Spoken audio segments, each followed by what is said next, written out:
নবী বলে, তুমি যদি চরিত্রওয়ালা হইতে চাও, তোমার সাথে যে সম্পর্ক ছিন্ন করে তুমি তার সাথে সম্পর্ক জুড়ে নাও। তোমার পরে যে জুলুম করে তুমি তারে মাফ করে দাও। কেউ তোমার উপরে জুলুম করছে, তারা তুমি মাফ করে দাও। নবীর উপরে জুলুম করছে তায়েফে, নবী কয়, আল্লাহ আমি ওকে মাফ করছি, তুমি মাফ করে দাও। ওয়াফু আম্মান যালামাক, আল্লাহর রাসূল বলেন, খুযিল আফওয়া ওয়া'মুর বিল উরফ, খুযিল আফওয়া ওয়া'মুর বিল উরফি ওয়া'আরিজ আনিল জাহিলিন। খুযিল আফওয়া ওয়া'মুর বিল উরফি ওয়া'আরিজ আনিল জাহিলিন। আল্লাহর রাসূল বলে, মানুষকে ক্ষমা করা শিখো, মানুষকে মাফ করে দিবা। যুদ্ধের ময়দানে সাহাবায়ে কেরাম গ্রেফতার হইলেও মাফ করে দেওয়া হতো। সাহাবীরা গ্রেফতার করে আনছে কাফের, ওই যে নবী কইছে দেখে দেখে মাফ করে দিস। কেউ বলছে বুড়া মা বাইতাছে, কয় যা তুই মাফ। কেউ বলতো আমার সন্তান গুলার না খাওয়া, আমার সন্তানদের জন্য আমি ছাড়া কেউ নাই, ঠিক আছে তোরে ছেড়ে দিলাম।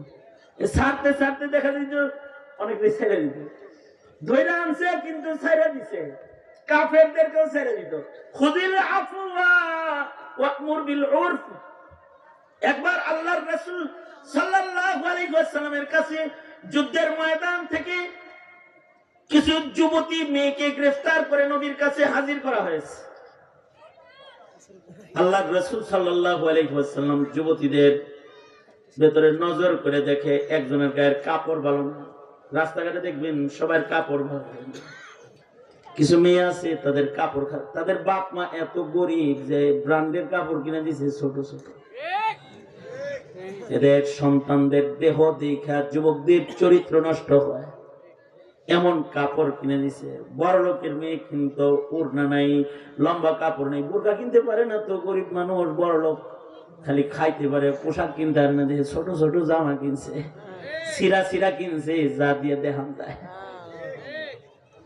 কুখাসলাত, জাহিলিয়াতের খাসলাত। আল্লাহর রাসূলের কাছে গ্রেফতার হয়ে আসছে কিছু যুবতী মেয়ে। আল্লাহর নবী দেখে একজনের গায়ের কাপড় ভালো না। নবীজি তো আখলাক শিখাইতে জমিনে আসছে। নবীজির সাথে সাথে এই যারা নিজের কন্যাদেরকে ওড়না ছাড়া বাইরে পাঠাও তারা শোনো, নিজের বোনকে অর্ধলঙ্গ পোশাক পরায় যারা রাস্তা দিয়ে হাঁটায় লয়ে যাও তারা শোনো। আল্লাহর রাসূল সাল্লাল্লাহু আলাইহি ওয়াসাল্লাম কাফের মেয়ে, যুবতী মেয়ের গায়ে কাপড় নাই, এটা দেখা আল্লাহর নবী নিজের গায়ের মুআজ্জম চাদরটাকে টান দিয়ে খুলে ফেলছেন। চাদরটা খুলে সাহাবীরে দিয়া কয়, সাহাবী এই চাদরটা দিয়া ওর দেহটা বুরকা বানায় ঢেকে দে, খুব সুন্দরী, ওর চেহারা ঢেকে দে। সাহাবায়ে কেরাম চিল্লান শুরু করছে, আহ নবীর গায়ের পাক চাদর, যার ভেতরে নবীর গায়ের ঘাম লাগছে, এই চাদরটা একটা কাফের পেয়ে গেল রে, আমি পাইলাম না।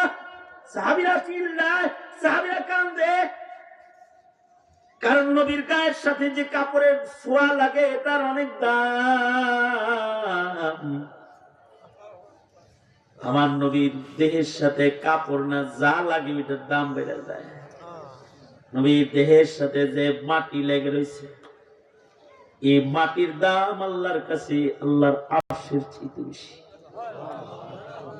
আমার নবীর দেহের উপরে যে কাপড় আছে এটার অনেক দাম, নবীজির হাতের লাঠির অনেক দাম।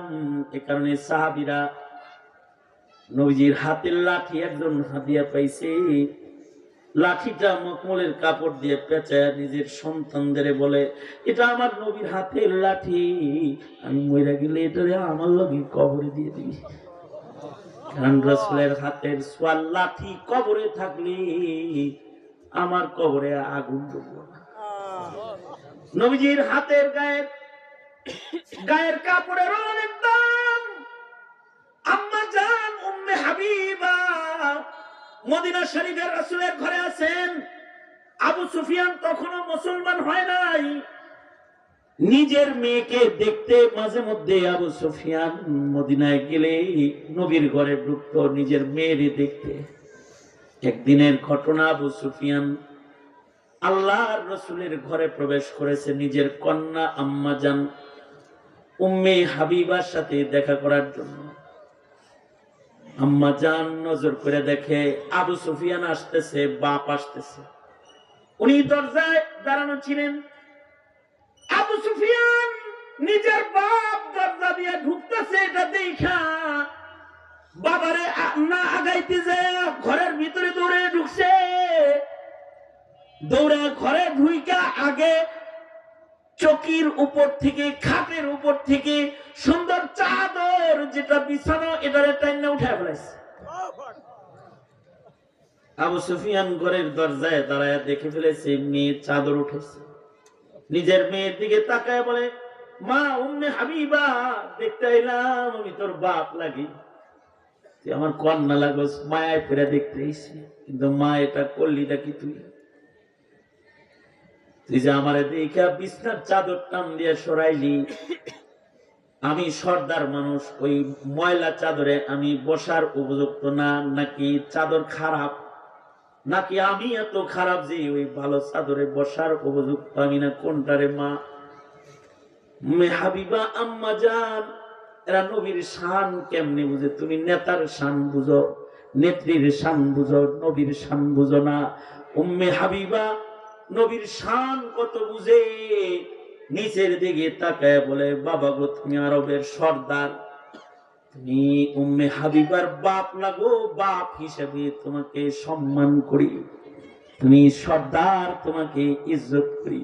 কিন্তু বাবা গো, আমার খাটের উপরে যে চাদরটা বিছানো ছিল, এই চাদরের ভিতরে খালি গায়ে সাইয়্যিদুল মুরসালিন নবী ঘুমায়।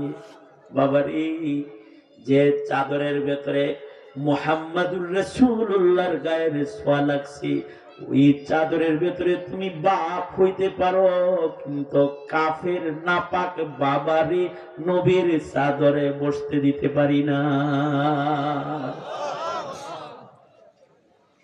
এটা হলো সাইয়্যিদুল মুরসালিন নবীর গায়ের সাথে কোনো কাপড় লাগা থাকলেও তার দাম।